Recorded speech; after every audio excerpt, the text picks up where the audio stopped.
Yosh, bienvenue sur Manga Corp. Aujourd'hui on parle de Demon Lord N1 Romero. Il y a 10 ans, le monde a été sauvé par le héros Max. Au cours d'une grande bataille, lui et ses compagnons ont su venir à bout du Seigneur Démon. Et depuis, la paix règne dans le royaume des humains. Mais avant de mourir, le Seigneur Démon a promis qu'il reviendrait, pour se venger du héros. Et 10 ans plus tard, le voilà. Et il est tout de suite moins impressionnant. Faut dire qu'il s'est réveillé bien avant d'avoir récupéré toutes ses forces pour pouvoir prendre sa revanche sur le héros avant qu'il ne meure de vieillesse. Et elle, c'est sa secrétaire, Zenya. Effectivement, elle a un style vestimentaire un petit peu particulier, mais ne vous inquiétez pas, c'est loin d'être la norme, c'est plutôt elle qui est un peu chelou. Enfin, après avoir appris la position du héros Max, le seigneur, ou là, on sait pas trop son genre en fait, mais on est plus du côté féminin, bref, elle retrouve le héros. Il aurait pu devenir roi, ou partir s'entraîner durant une décennie, mais non, c'est juste un vieux type un peu dégueu. Alors effectivement, c'est décevant, déjà pour elle qui rêvait de l'affronter, mais aussi pour nous, on voulait voir un héros badass. Et pourtant c'est là qu'est toute l'essence de ce titre. Le Mao, Seigneur Démon, va tout faire pour comprendre comment il en est arrivé là. Totalement vous spoiler si je vous en parle, donc je vous laisse découvrir tout ça. Ensuite parlons des personnages, un des plus gros points forts du titre, selon moi. On commence par le Mao, le Seigneur Démon, qui à l'époque a semé la terreur, avec sa grande puissance et aussi vraiment, il a un chara-design vraiment très stylé.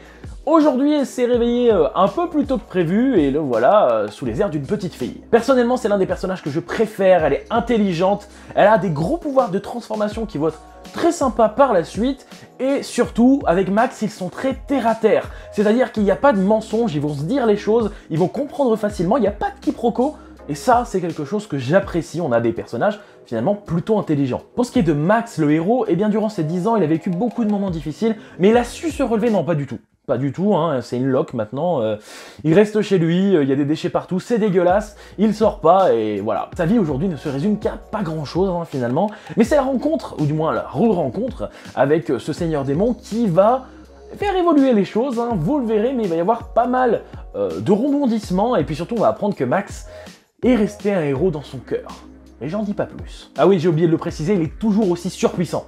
Voilà, on dirait pas, mais il l'est. Ensuite, on peut parler des personnages secondaires, comme la secrétaire sexy Zenya, le fanservice à l'état pur finalement, mais qui ne dérangera pas les anti-fans de Ecchi, étant donné qu'on n'est pas sur un aspect érotique, mais plus dans le comique du nu. Sinon, c'est une secrétaire un petit peu idiote, mais vraiment très efficace, et puis qui ajoute un petit ton comique vachement sympathique en plus, même si nos deux protagonistes restent mes personnages préférés. Par la suite, on va parler aussi des anciens compagnons de Max, donc son équipe de héros, avec Fred, le moine, quelqu'un qui est devenu important dans la hiérarchie humaine, et on a aussi Léo, le guerrier, qui lui est le personnage encore badass et très puissant, qui a créé une nation indépendante, mais je n'en dis pas plus. On en parle surtout dans le deuxième tome, et on a des combats vraiment très stylés, avec cette puissance explosive. Heureusement que notre héros est encore puissant, mais j'en dis pas plus. Pour ce qui est des dessins, eh bien ça peut être considéré comme le point négatif de ce titre. En effet, il y a pas mal de soucis de précision, voilà, la symétrie n'est pas forcément incroyable partout, on a des yeux un petit peu décalés, etc. Personnellement, ça ne m'a pas gêné, et puis c'est loin d'être récurrent. Ce qui peut gêner aussi, c'est le style rétro des dessins qui fait très vieux Dragon Ball avec un mélange de modernité. Franchement, moi ça m'a plu, j'ai beaucoup aimé. Après, c'est clair que l'auteur aime bien donner des précisions dans ce genre de dessin par exemple. Le rythme, lui, est très bon selon moi. On nous montre beaucoup de choses, plutôt rapidement, et pourtant on n'a pas trop d'informations. On arrive à digérer ça plutôt facilement, c'est totalement maîtrisé pour moi en tout cas. J'ai passé un super bon moment lors de la lecture, c'est vraiment très plaisant, et en plus de ça, l'humour est vraiment correct.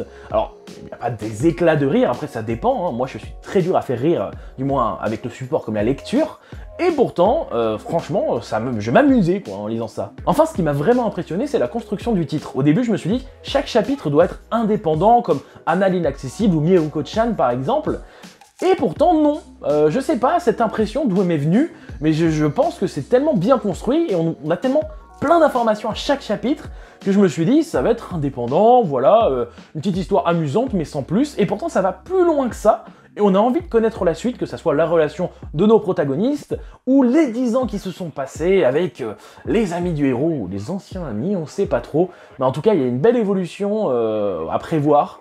Et moi j'ai hâte de lire tout ça. Bref, j'ai plus qu'à vous conseiller de vous jeter sur ce titre qui m'a beaucoup surpris. Je m'attendais pas à autant le kiffer. Je me suis dit bon, ça va être un truc sympathique, on va lire ça, voilà, c'est plaisant, sans plus.